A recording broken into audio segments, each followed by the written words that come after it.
Muita gente me pergunta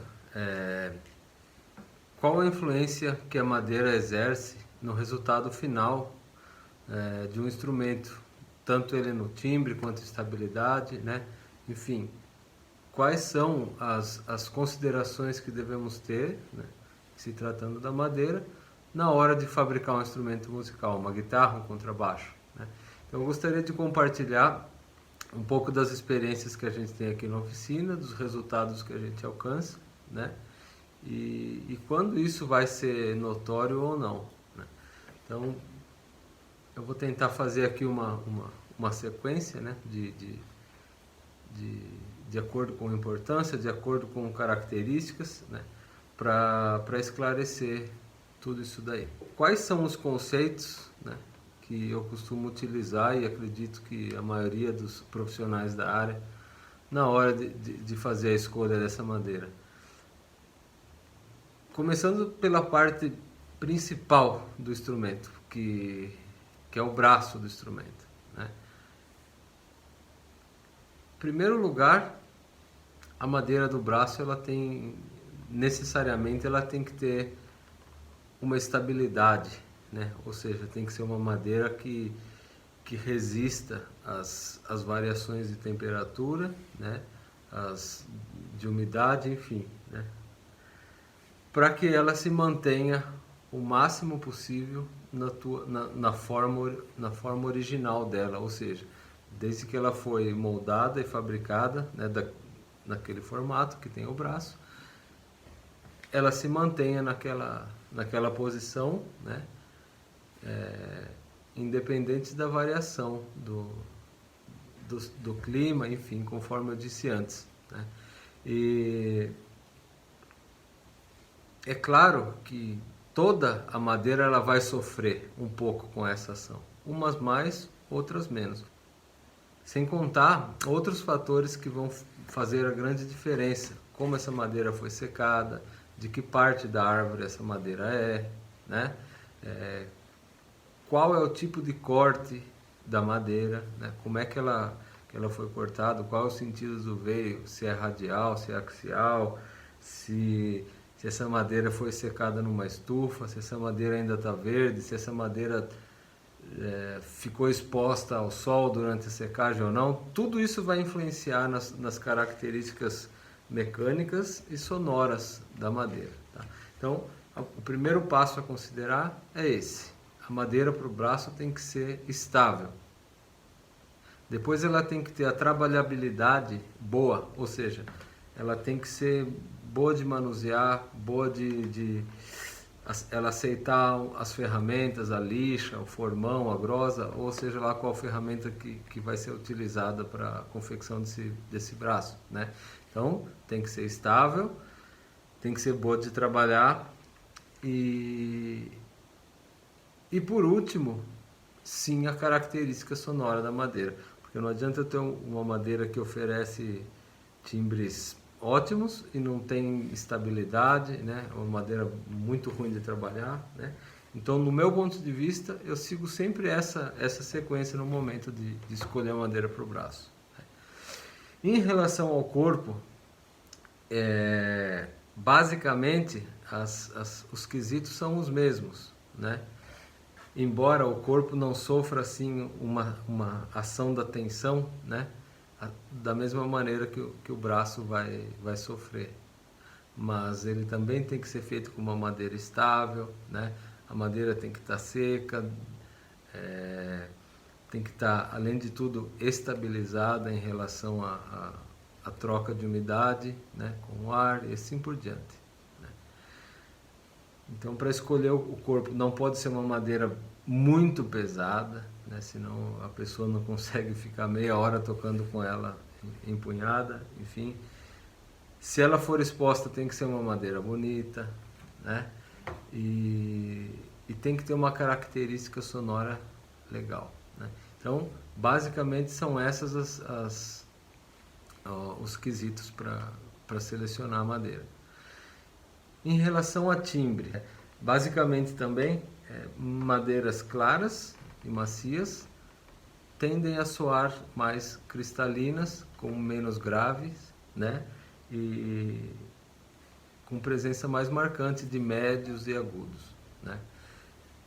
E ela tende a ter menos sustentação sonora, né? As madeiras mais avermelhadas, né, elas tendem a soar mais graves, né, apesar de ainda terem ali a presença desses agudos, né? E as madeiras pretas, normalmente, que são usadas para um top, né, de um corpo ou para escala, elas também têm essa característica mais aveludada, né?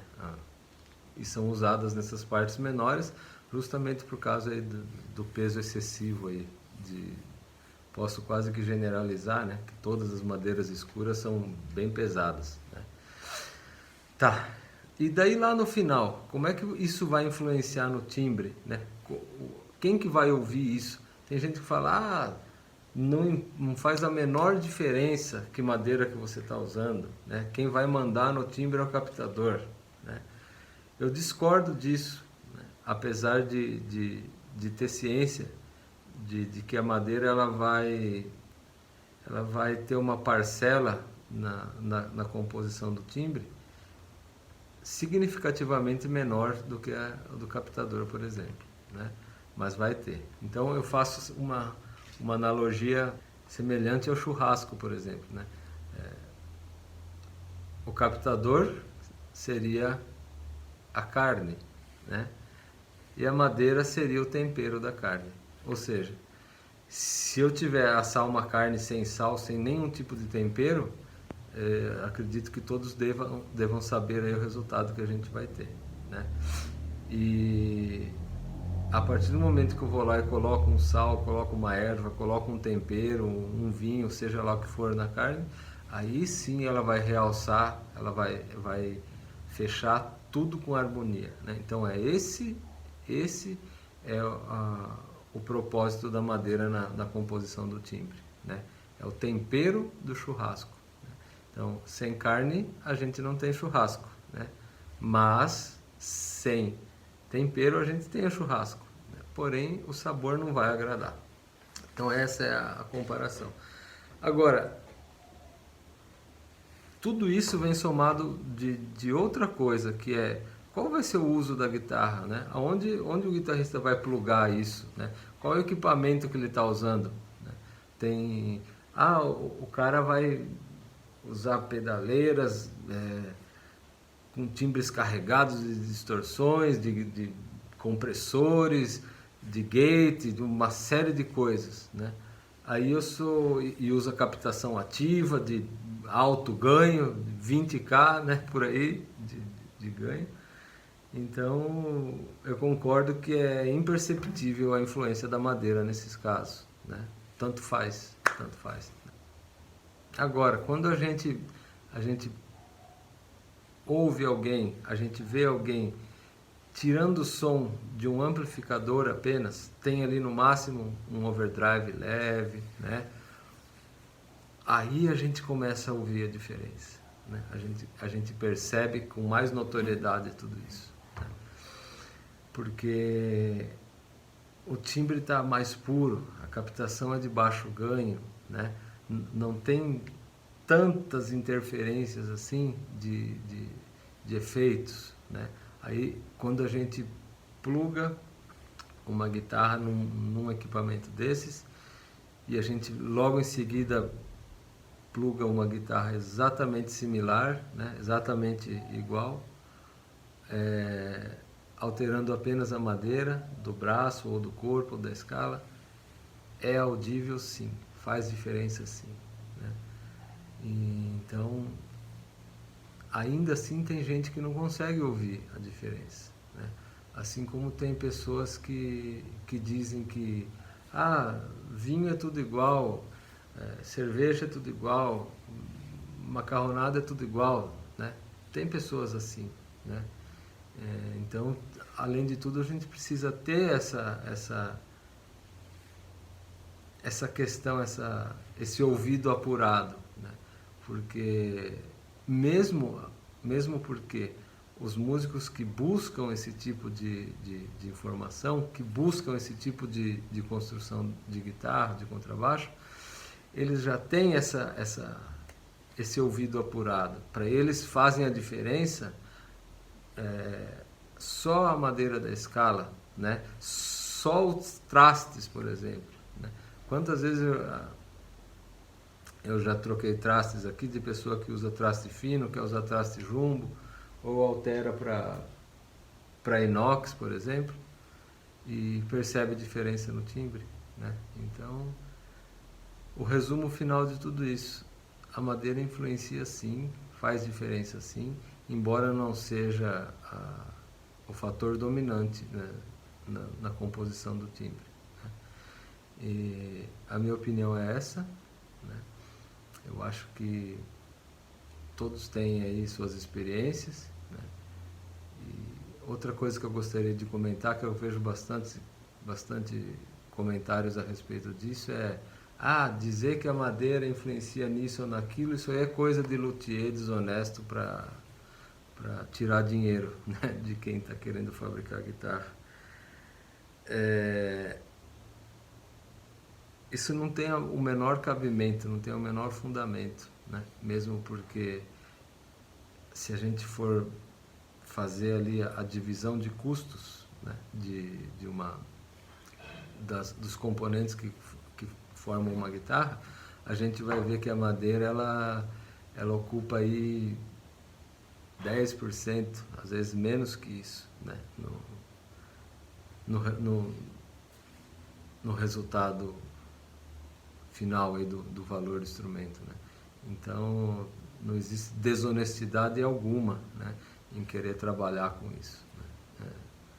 O que pode acontecer muitas vezes de uma madeira ser cara, né, são os impostos que a gente paga quando importa algo que não existe aqui no Brasil, né? Isso torna o instrumento caro, torna a madeira cara, né? E a história muitas vezes que tem por trás dessa madeira, o tempo que faz, eu costumo trabalhar aqui, né? Por exemplo, nessa prateleira aqui, eu só tenho blanques de braço com mais de 60, 70, 80, às vezes até mais de 100 anos de idade, né? Não que a árvore tinha 100 anos, e sim que essa madeira foi cortada e transformada numa viga para a construção de uma casa, por exemplo, há mais de 100 anos, né? Então, tem toda uma questão de estabilidade, de aparência, né, que muda na madeira, de visual, e também de dificuldade de encontrar, né?